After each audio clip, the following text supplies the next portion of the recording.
오늘 시간에는 하나님의 생명을 더 풍성히 누리는 방법은 대체 무엇인가? 라는 제목으로 함께 말씀의 은혜를 나누기를 원합니다. 생명을 얻는 문제는 믿음의 문제잖아요.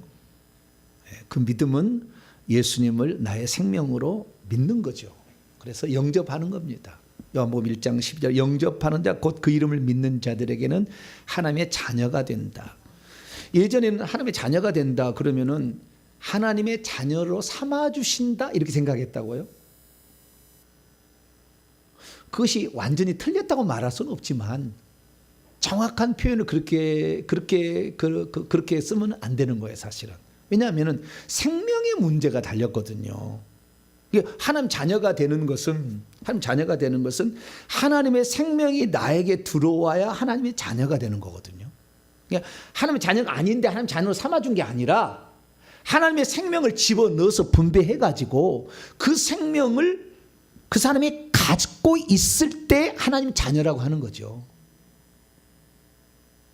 그것을 하나님의 생명이 이렇게 하나님으로부터 나와서 그 사람 속에 들어가는 것을 생명의 분배라고 하고 그 분배를 받은 장면이나 과정을 거듭남이라고 부르는 거죠. 그러니까 예전에 우리가 기도할 때 하나님 나를 삼아 주신 걸 감사합니다. 맨날 이렇게 기도를 많이 했었어요, 과거에는. 근데 그게 틀린 건 아니에요. 왜냐하면 원래 우리는 하나님 자녀가 아니었잖아요. 그래서 하나님 자녀 삼아준 건 맞죠. 하나님 자녀가 아니었으니까. 네. 여기서 하나님 자녀로 태어난 사람 손 들어보세요. 나는 하나님 자녀로 태어났습니다. 처음부터. 없잖아요. 자녀가 아니었어. 원래 마귀의 자식이었어요, 우리는. 요한복음 8장 44절 너희는 너희 아비 마귀에게서 났어요. 우리 마귀의 자식이었죠. 마귀에 팔려버렸거든요.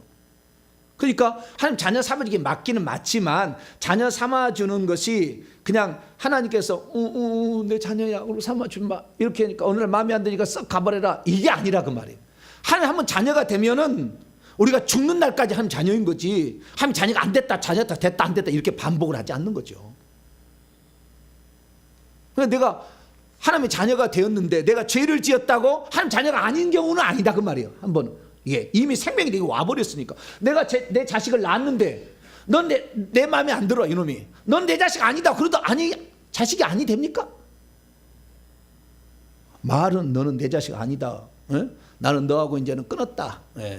너는 이제 호적에서 파벌해야 되겠다. 그런 생각하고 아무리 얘기해봤자 해서 내 아들이 아닌 것은 아니죠. 아들인 걸 어떻게 합니까 이거? 그 관계하고 비슷한 거예요. 그런데 이 예정론의 한 번 구원 영원한 구원이 바꿔놓은 게 뭐였냐면은 그것이 영원토록 지속된다고 바꿔놔서 문제인 거죠.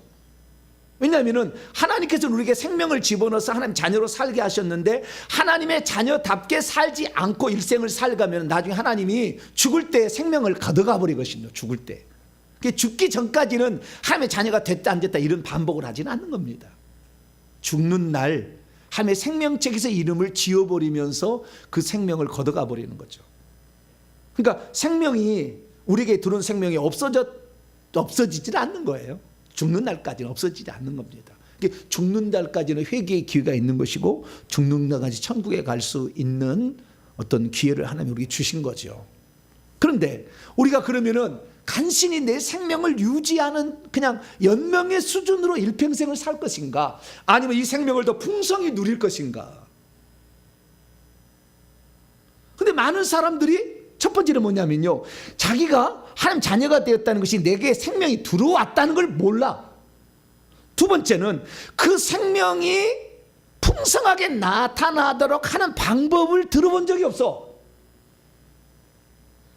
그렇기 때문에 내 속에 들어있는 생명이 확장되어서 내 영에서 혼으로 혼에서 육으로까지 이 생명이 확장되어서 흘러가서 영만 구원을 받는 게 아니라 혼도 구원을 받고 몸까지도 변형의 구원을 얻을 수 있도록 우리 자신을 풍성하게 생명이 장악하도록 하는 방법도 배워야 되고 그런 상태가 되었다는 것을 우리가 인식을 할 수 있어야 되는 거죠.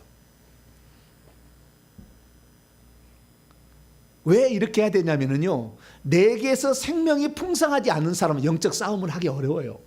그 다음 단계 안 나가. 그러니까 하나님의 경륜이 이 두 단계로 진행됐다 했지 않습니까? 생명 분배 단계와 땅의 분배 단계 두 단계로 구성되어 있는데 이 생명 분배가 단계를 안 한 사람 자격 주는 것이 속죄를 먼저 받아야 돼. 예수 믿고 속죄를 받고 그 다음에 성령이 들어오셔서 생명을 받아야 되는 것이고, 그래서 성령 분배를 받았는데 이 성령께서 생명을 우리에게 주심으로 말미암아 내게 생명이 있다는 것을 내가 느껴야 되는 거잖아요. 우선 느껴야 되는 거죠. 그럼 이 생명이 자라게 해야 되는 거잖아요. 생명이 확장되게 해야 되잖아요. 그래서 생명이 확장돼야만이 악한 영들과 싸움에서 담대해질 수가 있는 거죠. 내게 생명이 있는지 없는지 잘 몰라. 그러면 악한 영들과 싸움에서 담대해질 수가 없어요. 무섭죠. 귀신하고 싸우는 게 늘 무서워.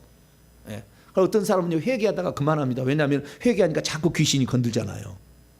예? 그리고 갑자기 무슨 일 막 생기잖아요. 병원에 입원할 일도 생기고 막 생기잖아요. 아이고 큰일 났다. 아 뜨거라. 아이고 이거 회개 괜히 했네 그냥. 그렇게 회개 안 해버려. 귀신이 회개하는 걸 좋아할까요? 싫어하니까 역사하는 거잖아요. 근데 제가 말씀드립니다. 성령이 생명을 가지고 오던데 성령은 하나님인데 하나님이 내 속에 있는 것을 마귀가 함부로 할 수 없어요. 절대 안 죽어요. 너무 염려하지 마세요. 아 이렇게 하다가 회개 기도문으로 기도하다 혹시 죽는 거 아니야? 오늘 교통사고 나는 게 아니야? 절대 못 죽여. 하나님이 허락해야 끝나는 거지. 그러니까 너무 거기에 염려할 필요는 없고요. 근데 오늘 제가 말씀을 드린 것은 이 하나님의 경륜을 이루는 두 단계, 생명 분배의 단계와 땅의 분배의 단계가 있는데 땅의 분배를 하려면 영적 전사가 돼야 되잖아요. 땅의 분배, 영적 전사가 되는 것은 결국에 뭘 말하는 거냐면은 아담이 생명을 분배를 하려고 준비를 해서 다 에덴 동산에 갖다 놨는데 그걸 따먹지 못하러 뱀이 방해를 했잖아요. 뱀이 방해를 하니까 하나님께서 뱀을 나중에 여자의 후손이 와서 뱀의 머리를 상하게 할 것이다 이렇게 얘기했잖아요.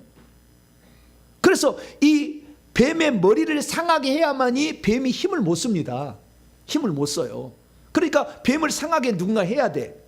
근데 그건 누구냐? 나중에 예수님이 오셔서 뱀의 머리를 상하게 하지 않습니까? 그러니까 뱀의 머리를 예수님이 상하게 함으로 귀신들의 우두머리를 확실히 권세를 확 죽여버렸어.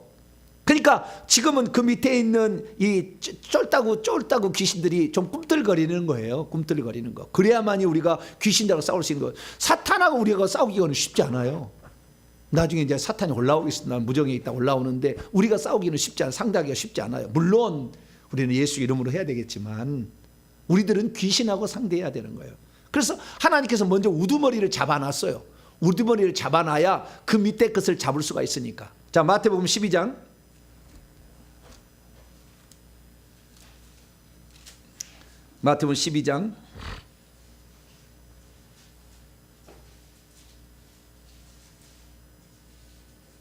29절입니다.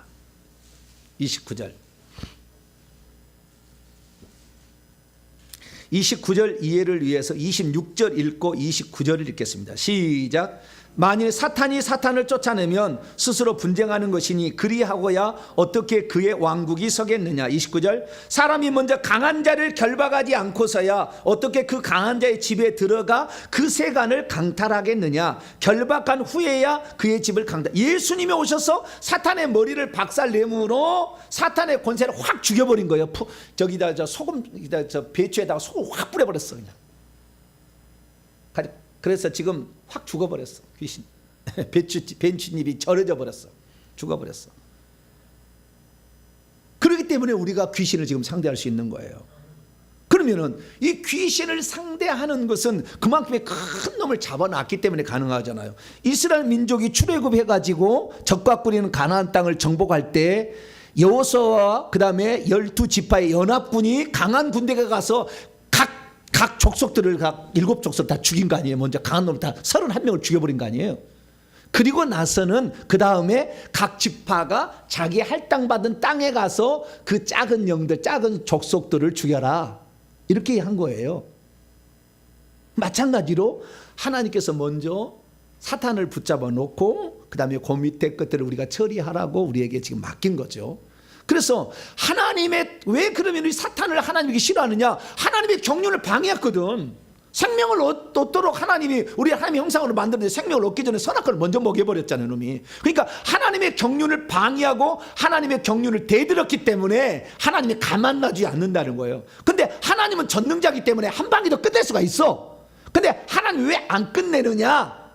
그것은 우리로 하여금 사탄을 박살내므로 우리에게 상주려고 그러는 거예요. 하나님 하실 수 있지. 그러나 우리로 하여금 하게 하는 거예요. 그 하게 하려면요 믿음이 있어야 되잖아요. 그러니까 그 사람이 믿음이 있는지 없는지를 하나님께서 물론 다 판단하시겠지만 그 영적 싸움을 하는 걸 보고 넌 믿음이 있구나 없구나 이거 안다는 거 아니에요.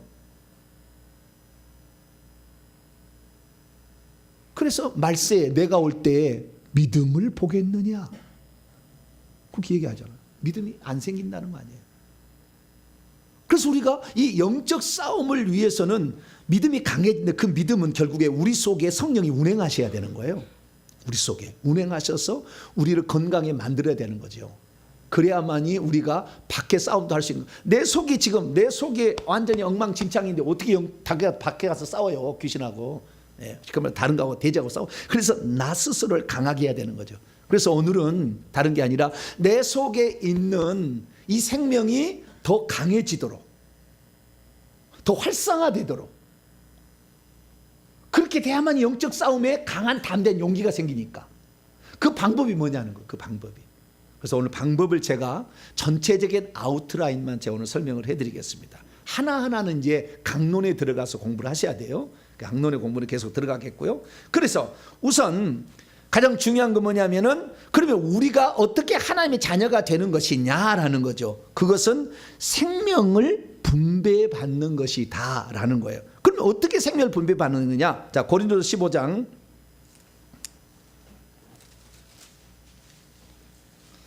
차근차근 공부를 하셔서 잘 암송을 해야 돼요. 고린도서 15장 45절. 고린도서 15장 45절 시작. 기록된 바 첫사람 아담은 생명이 되었다 함과 같이 마지막 아담은 살려주는 영이 되었다. 생명 주는 영이 되었다. 원문에 가면 생명 주는 영이 된 거예요. 그러니까 예수님이 죽으신 것은 생명을 해방하기 위한 것이고 예수님이 성령으로 오신 것은 생명을 확장시키러 온 거예요. 단체적인 하나님의 생명을 가진 신부를 만들기 위해 온 거예요. 성령으로. 복잡하죠. 그런 말이 잘 안 들어봤기 때문에 이런 말은 생명의 관점에서 얘기하는 거예요. 예수님의 잉태는 생명이 뭔지를 보여주려고 한 거예요. 생명이 뭔지를 보여주려고. 예수님의 잉태는 생명의 출현입니다. 예수님의 잉태는 생명의 출현. 예수님의 죽은 생명의 해방. 예수님만 갖고 있지 아니하고 이 생명을 나눠주려고 하는 해방. 하늘의 미랄이 땅에 떨어져 죽지 않으면 하늘 그대로 있지만 죽으면 많은 열매를 맺기 위해서. 그 다음에 이 생명 분배라는 것은 생명의 확장. 더 다른 사람이다 쉽게 생명을 받을 수 있도록 성령으로 바람을 불잖아요. 자, 요한복음 20장 생명을 받는 방법은 숨으로 받는 거예요. 숨으로 호흡처럼. 자, 요한복음 20장 22절입니다. 22절. 요한복음 20장 22절 시작. 이 말씀을 하시고 그들을 향하여 숨을 내쉬며 이르시되 성령을 받으라. 바람이 임의로 불매 요한복음 3장에 어디로 불며 어디로 가는지 알지 못하는 것처럼 성령으로 태어난 사람도 이와 같아. 성령이 우리에게 들어오는데 이 들어오는 성령이 언제 들어와서 언제 갔는지 생명은 이게 잘 이렇게 느껴지지 않는다는 거예요. 그래서 예수님께서 뭐라고 하냐면 너희들이 장차 기도를 하게 되면 성령을 받는다. 이게 성령을 받는 그때는 위로부터 능력을 받는 성령을 받는다 했잖아요. 그러니까 내 속에 생명이 있는지 없는지 잘 몰라. 받기는 받았는데 왜? 바람과 같기 때문에 이것이 들어왔는지 안 됐는지 잘 몰라. 근데 내 속에 생명이 있는지 없는지 어떻게 해야 되느냐. 그래서 예수님께서 오순절 성령 강림 때 위에서 성령을 내려주심으로 성령이 말하게 하심을 따라 방언을 말하게 되더라. 이것은 내 영이 생명이 들어와서 살아났다는 것을 밖으로 표현하는 것입니다. 자, 애가 태어났어요. 근데 애가 태어났는데 이 애가 태어났을 때 목구멍에 무엇이 걸릴 수 있으니까 엉덩이를 탁 때려버려요. 안 때려보셨죠? 네. 그럼 안 울면 태어났는데 안 울면 엉덩이를 탁 목구멍에 뭐 걸릴 수 있잖아요. 엉덩이를 찰싹 때려 의사가. 그러면 이렇게 하는 거예요. 네. 그래서 뭐죠? 목에 있는 게 푹 나오기도 합니다. 이렇게. 왜냐하면 물속에 살았잖아. 이 아이가 물속에 살았잖아요. 뭐 공기 속에 산 게 아니고. 입안에다가 그 물을 머금고 묻기도 하고 그러잖아요. 그래서 입에서 막 나오는 거예요. 이렇게. 그래서 이제 숨을 쉬도록 하는 거잖아요. 그래서 아기가 태어나면 이 아기가 살아있는 것이 응애응애 울음으로 증명이 되듯이 하나님의 생명이 들어오면 하나님의 생명이 들어와서 새로운 생명으로 거듭 태어났다는 것을 방언을 말하게 됨으로 알 수가 있는 거예요. 그러니까 방언 말함이 꼭 생명의 탄생을 말하는 건 아니야. 방언 말하지 않아도 얼마든지 생명이 탄생된 거예요. 그런데 방언을 말함으로 말미암아 내게 내 영 속에 생명이 들어와서 이 성령이 말하게 하심을 따라 내 영이 말하는 거잖아요. 나는 입술은 도구일 뿐이고. 그래서 이렇게 방언을 말하게 되는 것은 내 영이 말하게 하심을 따라 내 영의 언어로 말하는 거 아니에요. 그러니까 내가 거듭난지 않게 내 생명이 있는지 방언을 한번 해봐. 아시겠죠? 방언이 잘 안 된다. 그러면 오세요. 할렐루야. 오시면 돼. 제가 다 점검을 해드리고 하나하나씩 방언이 어떻게 하는 것이고 생명을 어떻게 들어가는 거 다 설명을 해드릴 테니까. 그러면 이해가 되면은요 즉시 기도가 나와요. 영에. 그래서 우리가 일반적으로 기도하는 것은 혼이 내 육체를 사용해서 말하는 거라지만 영이 내 혀를 붙잡고 말하는 것이 방언이에요. 할렐루야. 그러니까 방언 귀신 신나락하는 소리 그런 소리 뭐 어디 귀신이냐고. 이 양반은 영의 거듭남도 지금 잘 모르는 거예요. 영적인 세계 꽝이야 꽝. 가장 먼저 탄생했을 때 내 영이 살았다는 것을 표현해주는 가장 기본적인 은사가 방언의 은사인 거예요. 그래서 방언은 은사이면서 표적입니다. 표적이라고 됐어요. 자, 마가복음 16장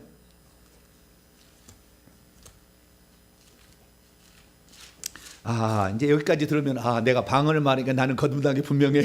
이제 그 생각이 들잖아요. 예, 감사하죠. 야, 내가 방언 말하는 게 상당하다. 야, 내가 내 속에 하나님 성령이 들어왔구나. 이것을 알려주는 하나의 표적이에요. 자, 마가복음 16장 17절 18절까지. 16장 17절 18절 시작. 믿는 자들에게는 이런 표적이 따르리니. 표적이라고 했어요. 곧 그들이 내 이름으로 귀신을 쫓아내며 새 방언을 말하며 뱀을 집어 올리며 무슨 독을 마실지라도 해를 받지 아니하며 병든 사람의 손 얻은 즉 나으리라. 새 방언이라는 건 새는 카이노스예요. 질적으로 새로운 텅거입니다. 혀는 텅거. 방언은 방이라는 것은 혀로 말하는 거예요. 그래서 질적으로 새로운 언어를 시작하는 겁니다. 그래서 내가 거듭났는지 안 거듭났는지 어떻게 알 수 있어요? 방언을 말하게 되면. 그래서 반드시 방언을 말해야 성령 세례를 받았다. 내 속에 성령이 들어와야 내가 복음의 증인도 되지. 내 속에 성령이 들은지 안 들은지 모르는데 복음의 증인되기가 쉽지 않아요. 그래서 성령 충만을 받아서 방언을 막 크게 해야, 방언을 랄랄랄라 샬라샬라 해야 그래서 다음대로 복음을 증언하지. 자기가 구원받네 아무래도 모르는데 어떻게 전도를 하겠어요? 그래서 너희가 성령이 너희 위에 내려오시면 너희가 능력을 받고 능력을 받아야 예루살렘과 온 유대와 사마리아 땅 끝까지는 내 증인이 될 수 있다 그런 거예요. 그러면은 방언을 말하지 않고는 내 속에 성령이 거듭난지를 알 수 없을까요? 방언은 일종 외적으로 나타나는 표적이잖아요. 은사라는 것은 선물로 주는 거지만 표적은 그 사인이 들어있는 기적이라는 거예요. 그래서 방언은 기적 쪽에 속하는 건데 이것은 믿는 자들에게 기본적으로 주는 겁니다. 그래서 누구든지 방언을 말할 수 있어요. 그러면 방언만 말한다고 내 속에 생명이 들어왔는지 아는 건가? 로마서 8장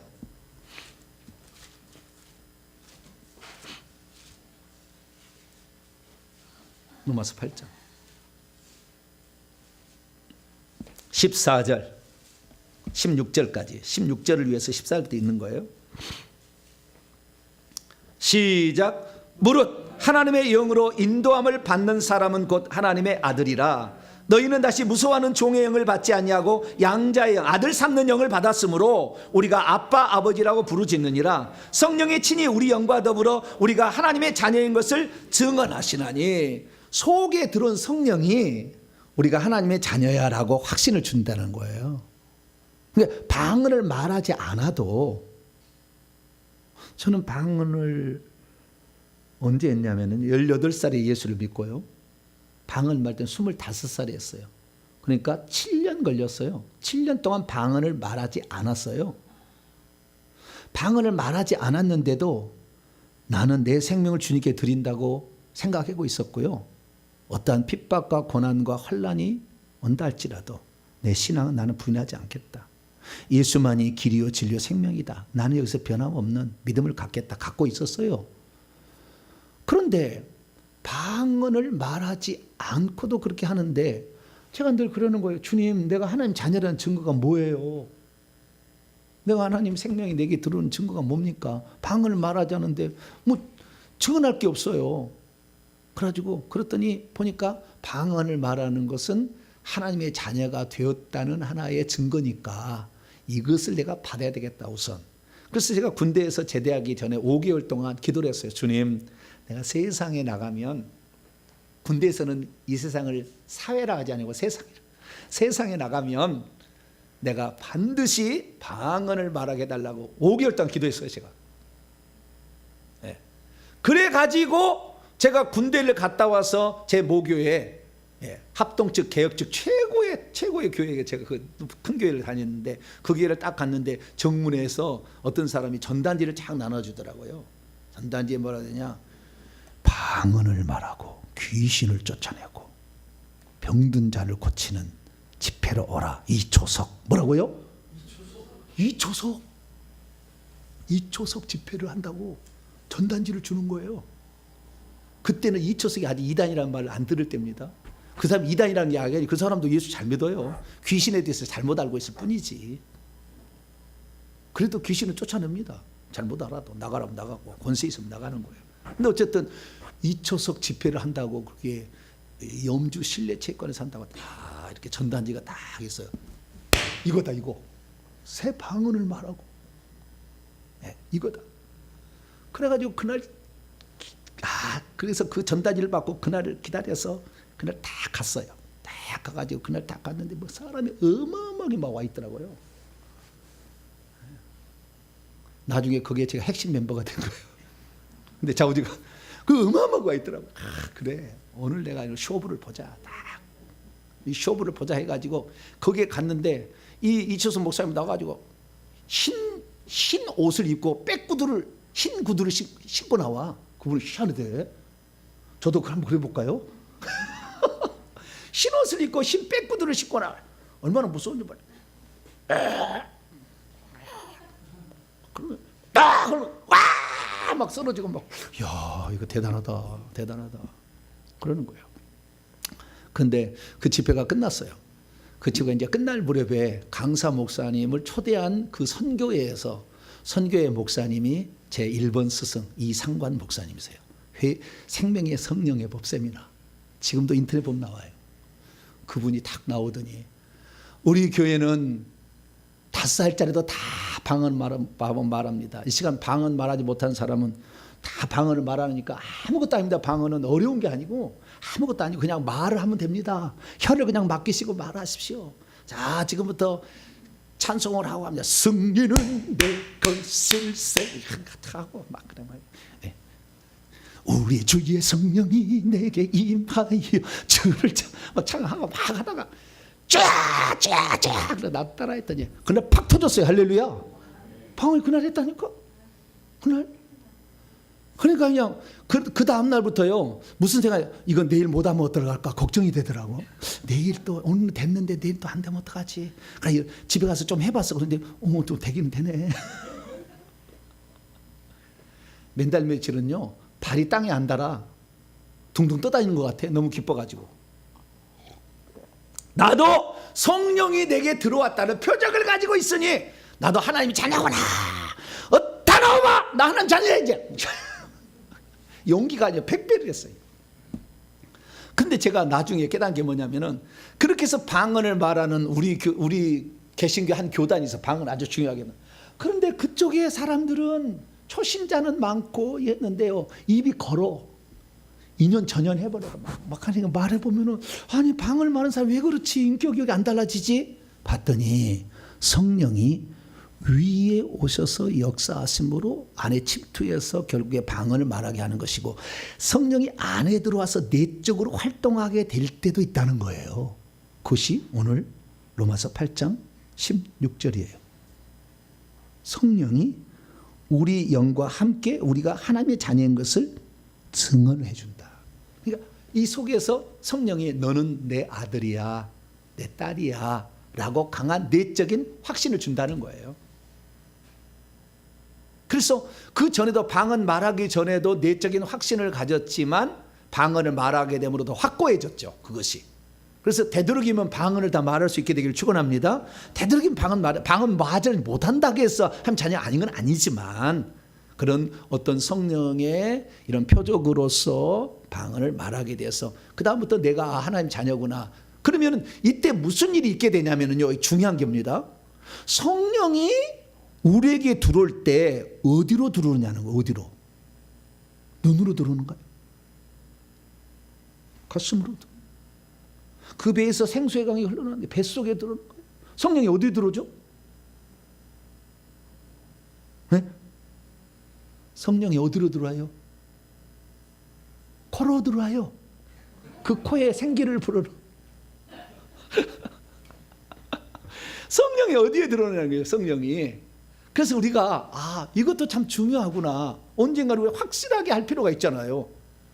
그래서 사람의 구조를 보니까 사람의 구조가 세 개로 되어 있다고 사도 바울이 얘기했어요.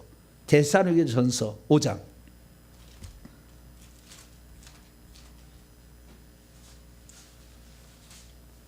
데살로니가전서 5장 23절. 지금 우리는 생명을 풍성히 얻게 하는 방법 가운데 영의 역사하는 하나님의 생명의 풍성을 얻게 하는 방법을 찾아가고 있는 중에 있습니다. 자, 영의 이 성령이 어디에 들어오는 것인가 그걸 보기 위해서는 자, 데살로니가전서 5장 23절 읽습니다. 시작. 평강의 하나님이 친히 너희로 온전히 거룩하게 하시고 또 너희의 온 영과 혼과 몸이 우리 주 예수 그리스도의 강림하실 때 흠없게 보존되기를 원하느냐. 세 가지잖아. 영도 있고 혼도 있고 몸도 있는 거예요. 그러면 성령이 어디에 들어오는 거냐. 한 구절 더 봅니다. 히브리서 4장. 히브리서 4장 12절.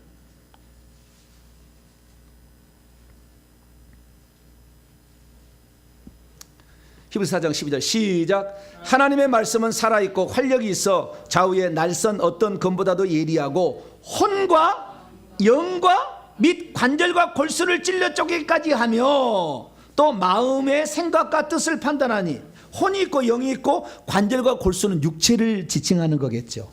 그렇죠? 네? 혼과 영과 관절들과 골수들은 뭐예요? 뼈니까 육체에 해당되는 것이고 또 거기에 뭐가 또 나와요? 마음의 생각과 뜻도 있대. 마음은 또 뭐죠? 영은 뭐죠? 생각은 뭐죠? 복잡하네 이제. 이걸 이제 배워야 돼요. 이걸 분리시킬 수 있어야 돼요. 하나님의 말씀이 이것은 영이고 이것은 혼이고 이건 육체야. 이건 마음이고 이건 생각이고 이건 뜻이야. 다 해준다는 거예요. 하나님 말씀이. 그래서 이 부분에 관해서는 앞으로 제가 이제 따로 또 한편의 설교가 나가야 됩니다. 이걸 공부를 하셔야 돼요. 내가 지금 마음을 쓰고 있는지 생각을 쓰고 있는지 아니면 영을 쓰고 있는지 알 수가 없잖아요. 네, 그래서 이 부분. 그래서 오늘은 지금 얘기할 때 전체적인 제가 설명한다고 했으니까 우선 첫 번째 하나님의 영이 들어올 때 어디로 들어오느냐. 디모데후서 4장.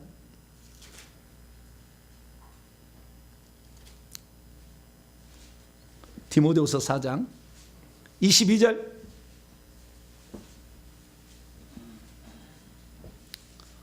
디모데후서 4장 22절. 이런 말씀을 듣고요. 이런 말씀을 딱 마음에 새기면 영이 강해지기 시작합니다. 영이 생명으로 충만해져요. 자, 디모데후서 4장 22절 읽습니다. 시작. 나는 주께서 내 심령에 함께 계시기를 바라노니 은혜가 너희와 함께 있을. 주님은 부활하셔서 천국에 있는 주님이에요. 그 주님이 어디에 들어온다고요? 내 심령. 그럼 또 심령은 뭐예요? 또 마음은 뭐고 또 영은 뭐고. 헬라 원문을 보면 정확하게 돼 있어요. 여기에 심령은 심자가 없습니다. 푸니오마, 영입니다. 영. 주님이 어디로 들어온다고요? 영속으로 들어오는 거예요. 영속으로. 그래서 영속으로 들어오는 거예요. 그래서 주님이 생명 주는 영이 돼서 성령이 우리의 영속으로 들어오는 거예요. 그러면 주님이 우리에게 주님도 영이시잖아요. 생명주 영이잖아요. 주님이 영이야. 이제는 육체를 안 갖고 있잖아요. 33년 반 동안 육체를 갖고 있었고 죽고 부활하신 다음에 영이 됐어. 근데 그분이 성령으로 우리 안에 들어오시는 거예요. 우리 안에 들어오시는데 우리 안에 들어오게 되면 우리의 영속으로 들어올 때 어떤 현상이 발생하느냐. 이게 아주 중요한 발견입니다. 우리의 영속으로 들어올 때 어떻게 우리의 영이 변화가 되느냐. 이게 아주 중요한 거예요. 우리의 영속으로. 고린도서 6장.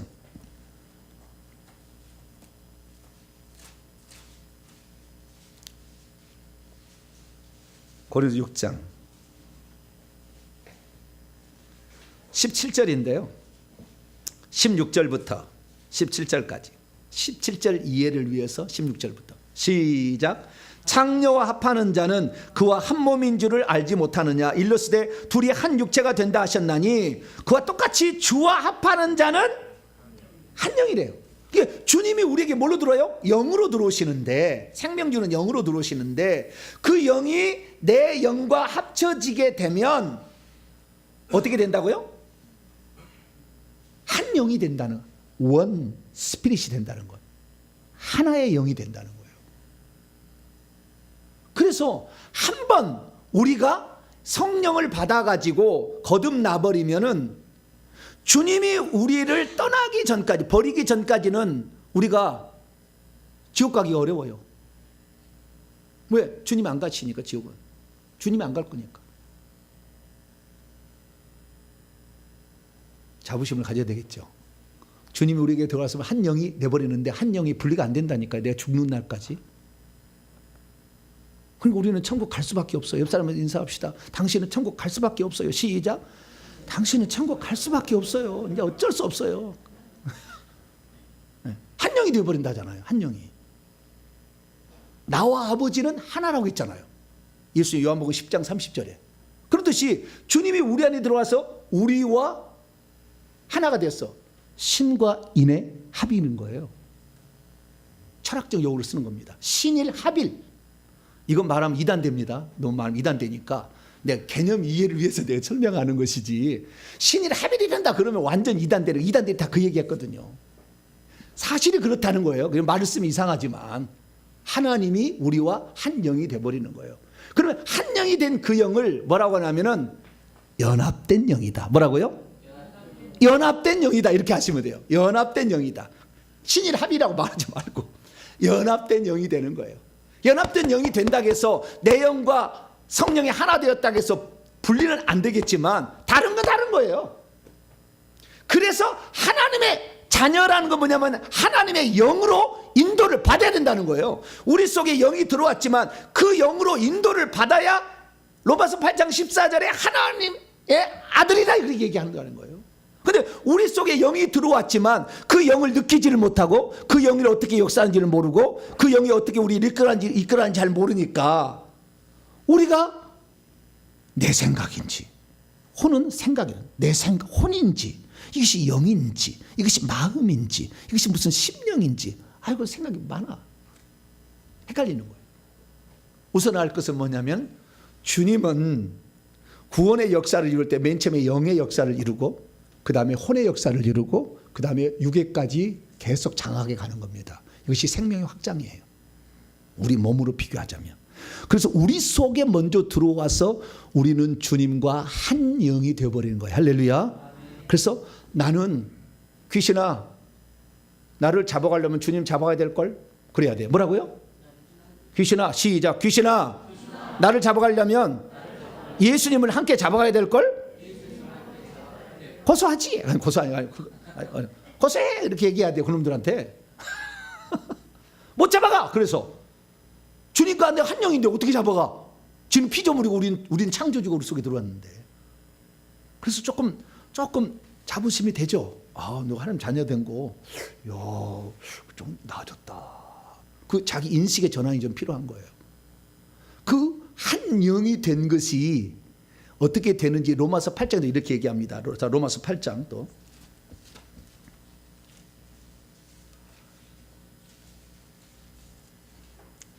9절, 10절, 9절, 10절 시작. 만일 너희 속에 하나님의 영이 거하시면 너희가 육신에 있지 아니하고 영에 있나니 누구든지 그리스도의 영이 없다면 그리스도의 사람이 아니라 또 그리스도께서 너희 안에 계시면 몸은 죄로 말미암아 죽은 것이나 영은 의로 말미암아 살아 있는 것이라. 영의 생명이 공급이 된다. 누가 들어오면 그리스도께서. 어떻게? 9절 보니까 그리스도의 영으로. 그 그리스도의 영은 하나님의 영이죠. 하나님의 영이 내 영 속으로 들어오는 거예요. 그러면 내 그 영을 사도 바울은 뭐라고 표현하냐면요, 속사람이라고 그래요. 뭐라고요? 속사람. 영이 위치가 심장에 있는가, 머릿속에 있는가, 영이 있는데 그게 아니고 우리가 똑같이 생겼어요. 육체하고. 우리 육체하고 똑같이 생겼어요. 단지 보이지 않을 뿐이요. 육체 속에 들어있는데 똑같이 생겨. 그래서 사도 바울은 이것을 속사람이라고 그랬어요. 사람의 영은 무엇이다? 속사람이다. 똑같아. 영도 성장하고요, 영도 나이가 먹고 다 커집니다. 육체가 커나가면서 이렇게 커지는 거예요. 그런데 영의 나이가 안 커지는 사람이 있어요. 영의 나이가. 왜냐하면 처음부터 영의 나이가 적게 오는 사람은 잘 안 크거든. 그래서 맨날 투정 부려. 뭐만 조금 안 하면 목사님 나 시험 받았어요. 교회 안 나갈래. 그런 권사님 많아. 교회 가면.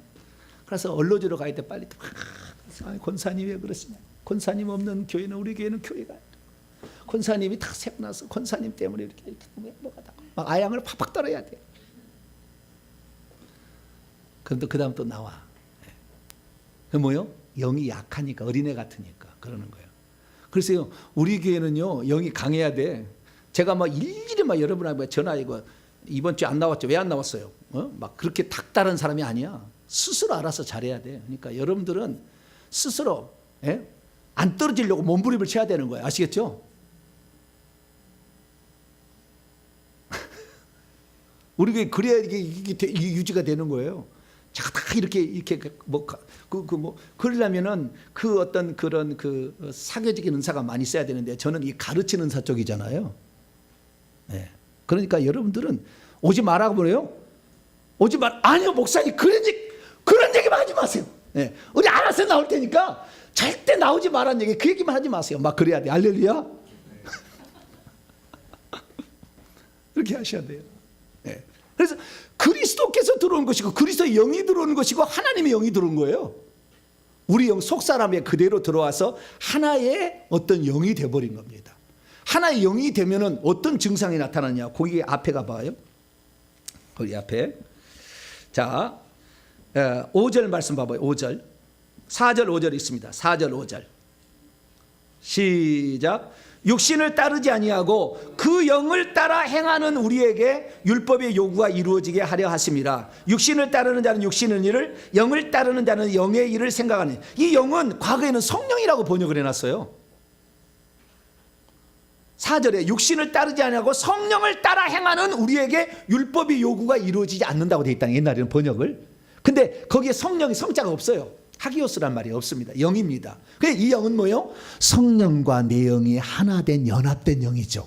그렇기 때문에 어떤 성경에서는 더 스피릿을 대문자로 써놓고 어떤 것은 소문자로 써놓고 이렇게 하는 거예요.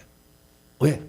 번역자에 따라서 이건 성령이라고 할 수 있고 사람이 영이라도 할 수 있어. 그러나 이 사람이 영이 아니라 이 사람은 성령과 연합된 영이기 때문에 영을 따라 성령이 들어오지 않아서 내게 생명이 없는데 영을 따라 행한다고 율법의 요구가 이루어지지 않아요. 절대 불가능합니다.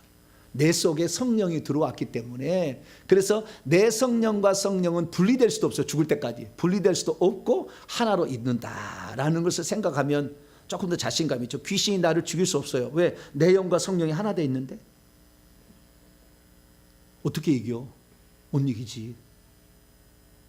그래서 우리는 좀 자신감을 가져야 돼요. 그래서 우리가 다르게 좀 표현하자면요, 영혼육을 이제 공부를 해나가야 됩니다. 앞으로 제가 공부를 해나가는데, 영혼육을 구별하는 가장 쉬운 방법이, 영은 하나님의 말씀을 먹고 사는 것이고, 혼은 세상의 지식을 먹고 사는 것이고요, 육체는 밥을 먹고 사는 거예요. 영혼육을 간단히 구분할 때, 영은 뭘 먹어야 되겠다고요? 하나님 말씀이 양식이고, 육체는 음식이 양식이고, 혼은 세상 지식이 혼이에요. 그래서 혼을 가장 발달한 사람을 박사라고 부르는 겁니다. 박사는 혼의 영역에 머물러 있지 영의 영역이 없기 때문에 영의 영역은 꽝인 거예요. 그래서 박사라고 해서 영적인 세계를 아는 게 아니야. 공부가 좋고 머리가 좋다고 해서 영적인 세계를 아는 게 아니라고요. 영이 성숙해야지, 영이 강해야지, 영이 생명으로 충만해야지. 그래야 다른 사람의 영적인 약한 사람, 영이 약한 사람을 이끌어갈 수가 있는 거예요. 그 주의 종이 영이 약하고 어린 사람이면은 여러분들이 힘들어. 맨날 목사님 뭐 안 한다고 그래. 그냥 막 삐져가지고 목사님이. 그래서 목사님을 달리려고 장로인데 찾아가. 목사님 그러시면 안 되죠. 목사님이 얼마나 우리 교회에 필요하신데요. 또 그런 교회도 있어. 자꾸 목사님 삐지니까. 저는 삐질 일이 없으니까 너무 염려하지 마세요. 할렐루야. 네, 저는 삐질 일이 없어요. 네, 삐질 일이. 네, 워낙 이게 강한 쪽에 속해 있기 때문에. 그래서 이 영의 세계라는 것을 우리가 이해할 때 빨리빨리 이것을 하나님의 말씀을 듣고 혼과 영과 육을 쪼개야 돼. 자꾸 쪼개야 돼. 아, 이것은 영에 속한 영역. 그래서 우리가 주일날 예배 들어오는 이 한 시간은 영의 생명을 집어넣는 시간이야. 할렐루야. 근데 그 시간에 안 오려고 그러는 사람이 있어.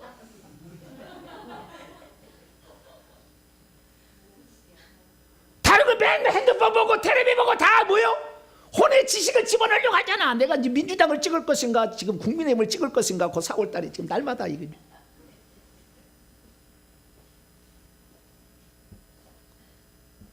세상 모든 지식은 혼의 영역에 이렇게 발달하지만 영은 하나님의 말씀. 자, 마태복음 4장입니다. 그 글이 나와요. 마태복음 4장.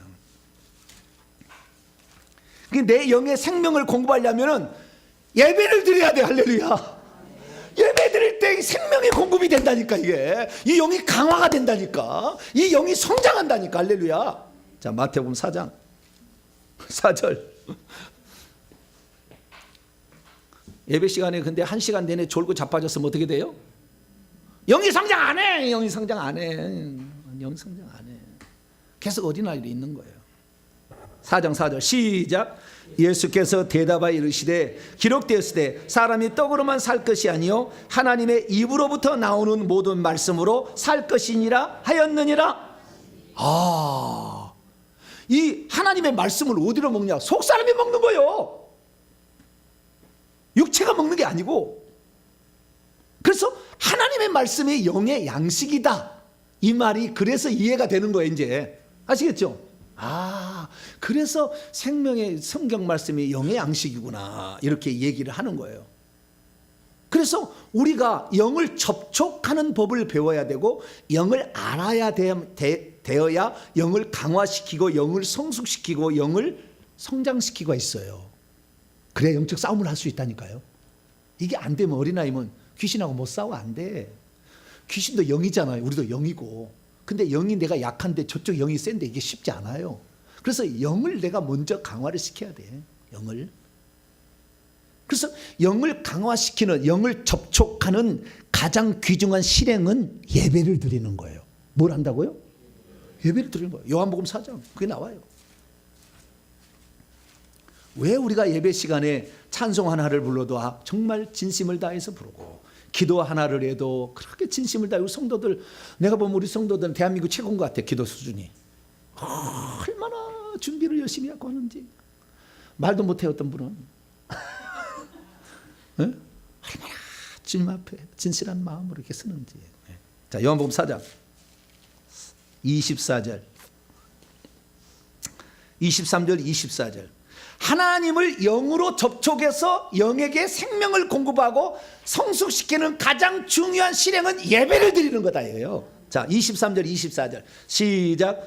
아버지께 참되게 예배하는 자들은 영과 진리로 예배할 때가 오나. 영을 사용한다는 거예요. 영을 사용해. 영과 진리를 사용해서 예배한다는 거예요. 곧 이때라 아버지께서는 자기에게 이렇게 예배하는 자들을 찾으시느니라. 하나님은 영이시니 예배하는 자가 영과 진리로 예배. 원문에는 영과 진리 안에서예요. 영과 진리, 영 안에서.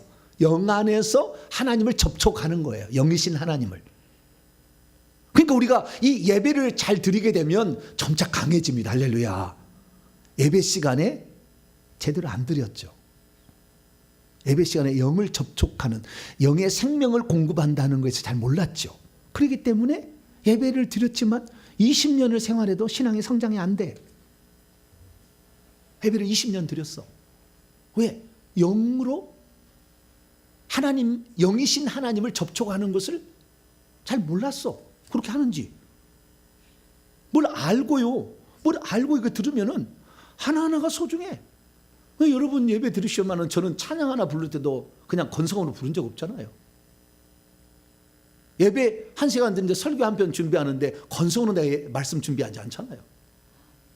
왜? 왜? 이건 영혼을 성장시키고 영혼을 성숙시키고 영혼에 생명을 주는 귀중한 시간을 세상 잡다한 신문 영화 갖다가 난 안 쓴다니까. 절대. 그래서 그런 쓰레기 같은 걸 안 쓴다니까. 저는 하는 말씀을 증언해도 지금 바빠 죽겠는데 40분에도 이 양반이 목사가 설교를 안 끝내 50분까지 해보고 자빠졌어. 지금도 말씀만을 얘기해도 시간이 부족한데 어떻게 세상 지금 돌아간 이야기, 영화 재밌는 이야기 하겠어요? 별로 없어. 그건 왜? 성경 말씀, 중요한 말씀, 여기에 예화가 얼마나 많고 여기에 해야 될 말이 얼마나 많고 하나하나씩 분석해내면 이게 얼마나 해야 될 일이 많은데 그런 쌈박한 감동시킨다고 그런 쌈박한 세상 이야기 갖다가 그때는 눈물이 펑펑 흘러가지만 집에 가면 아무것도 남는 게 없어. 왜? 영의 생명이 안 들어가니까. 그러나 제 얘기를 계속 들어가면요 살아난다니까. 할렐루야요. 밤이고 낮이고 설교를 듣는 사람이 많다니까. 왜냐하면 저 양반 아무것도 아닌 것 같은데 들으면 이상해. 뭐가 이상하다. 뭐지 막 빨려 들어가. 왜? 그 영이 그동안에 성장을 못한 거예요. 제대로 좋은 스승을 못 만난 거죠. 그러다가 만나니까 오 그런 거였어. 깨달아지는 거잖아요. 그래서 우리는 영을 접촉하는 방법을 알아야 돼요. 그 영을 접촉해서 이것을 실행까지 가는 방법은 계속해서 이어가도록 하고 여러분 하도 궁금해가서 지금 계속 지금 나가고 있는데 이건 지금 영적 얘기를 해야 돼요. 영만이 아니라 영의 생명을 공급할 뿐만 아니라 그 다음에 육에도 생명을 혼에도 생명을 공급해야 돼요. 혼에도. 그 혼은 뭐냐? 혼은 자아라는 것인데요. 나중에 다 공부하겠습니다. 나 자신이 누군지를 다른 사람과 구별해 주는 나예요. 자아인데 이 자아는 혼인데요. 이 혼은 생각과 감정과 의지로 돼 있어요. 혼이 생각과 감정과 의지로 그게 다 나중에 성경에 다 나와요. 그래서 생각과 감정과 의지로 되어 있는데 이 혼이 내 생각을 어떤 지식을 듣고 어디에 쓸 거냐 결정하는 게 의지예요.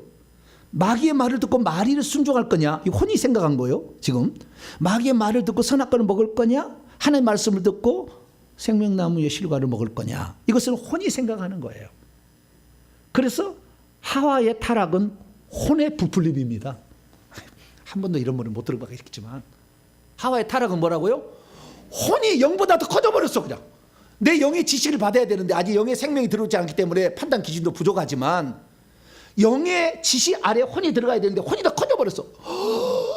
마귀 말을 들으니까 그놈도 영이잖아. 영적 공격이잖아요. 내 혼이 막 발달해가지고 저거 먹으면 그냥 탐스럽게 하고 그냥 하나님처럼 되겠다 막 빨리 때 먹어야지 그냥. 여보 내가 획득했어. 당신도 먹어라.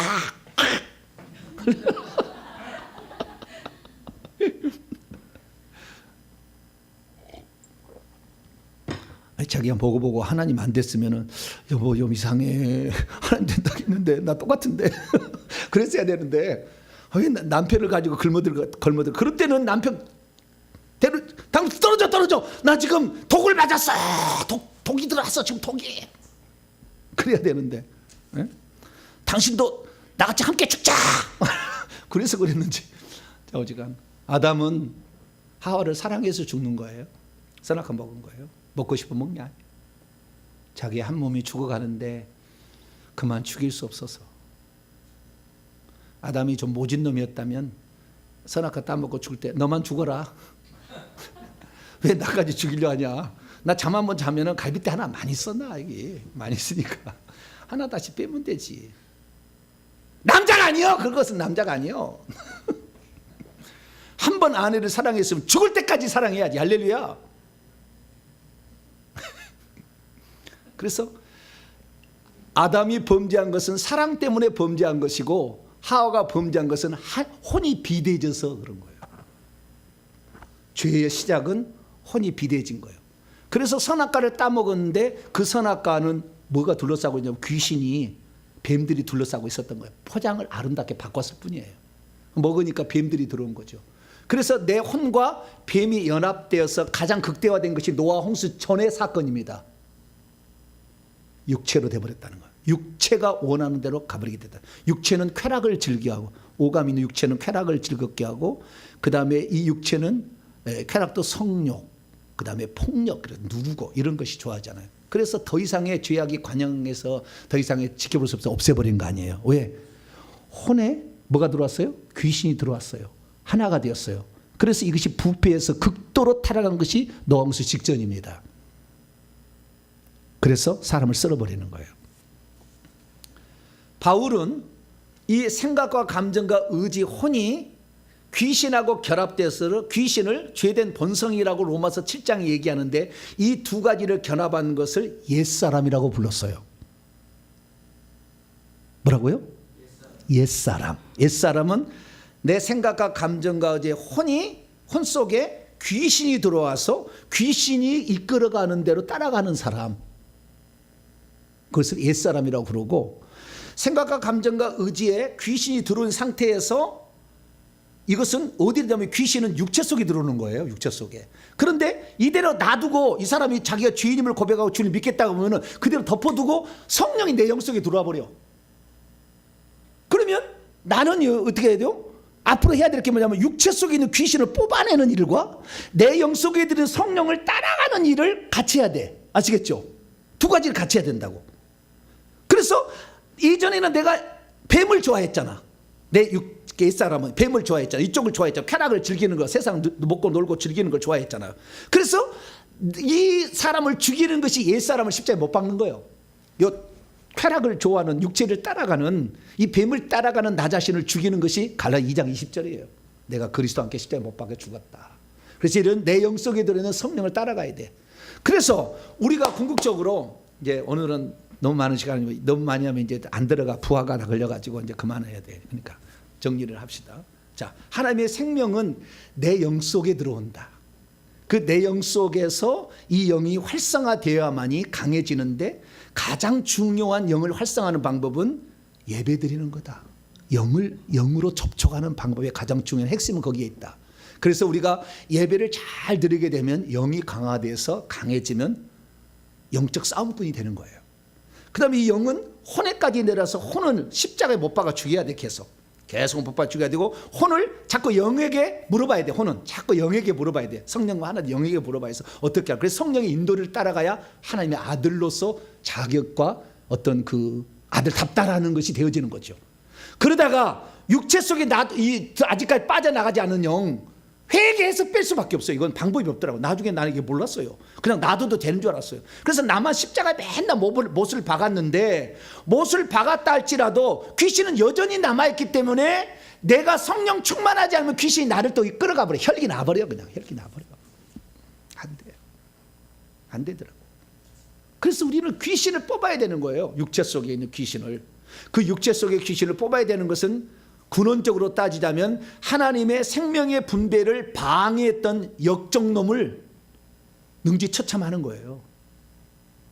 그걸 하나님이 그걸 원하시는 거예요, 우리한테. 그래서 그 하는 사람들에게 영적 싸움을 하는 사람이 천국에 땅을 준다니까. 한국에 땅을. 그래서 우리는 먼저는 영을 접촉해서 영과 늘 교제해가지고 영이 활성화되어서 영이 혼도 지배하게 만들고 육체까지 지배해서 나중에 로마서 6장에 내 몸을 의의 병기로 내 몸을 육체를 의의 병기로 드릴 수 있을 때까지 가야 돼. 할렐루야. 우리가 몸을 들여서 예배 드리잖아요. 몸을 들여서 봉사하는 것이고. 근데 어떤 사람은 육체 이 몸이라는 개념과 또 육체라는 개념은 또 다른 개념인데 어쨌든 이 몸을 우리가 하나님께 드려서 이 육체를 하나님께 드려서 의의 병기로 드려야 되는데 이 몸은 죄 덩어리라고 이것은 절대 활성화시키면 안 된대. 그래서 가만히 있어야 된대. 묵상만 해야 된대. 혼이 비대제예요. 그러면 절대. 그래서 관상기도 이런 거 참 죽이는 겁니다. 죽이는 거예요. 그런 게 아니에요. 그래서 생명은 내 영의 속에서 확장돼야 되고 확장되면 이제 혼까지 확장돼야 되고 그래서 혼이 새 사람으로 바뀌어야 돼. 계속 생명이 들어가서 새 사람으로. 그 다음에 육체는 의의 병기로 하나님께 드려야 되고 육체 속에 있는 귀신을 쫓아내야 돼. 그러면 육체까지도 변형이 되면 이 흙으로 된 육체가 에덴 동산에 생명강이 흘러가지고 금과 베델리엄과 호만으로 바뀌듯이 이 육체가 금과 진주와 보석으로 바뀌게 되면 이 흙이 집이니까 천국의 우리의 집이 보석으로 지어지는 거예요. 그러니까 여러분의 육체를 하나님 앞에 의의 병기로 헌신하는데 드리지 않으면 천국 집은 허술한 집을 갑니다. 하나님께 헌신하지 않는다. 물질로든지 시간이랄지 몸이랄지 헌신하지 않는다. 그럼 천국 집은 초라합니다. 가기는 갈 수 있어요. 영 때문에 가는 거니까. 천국집을 많이 하시려면은 빨리 청소도 한번 빨리 기록을 해야 돼. 할렐루야. 빨리 기록. 주님, 올해는 내가 5번을 아무도 대답하지 않으려고 하네 지금. 5번을 내가 해가지고 천국집의 보석을 내가 1층부터 단장을 좀 해야 되겠습니다. 2024년은 천국집을 단장하는 해. 할렐루야. 그런 생각을 하고 막 이렇게 해나가면 좋겠죠.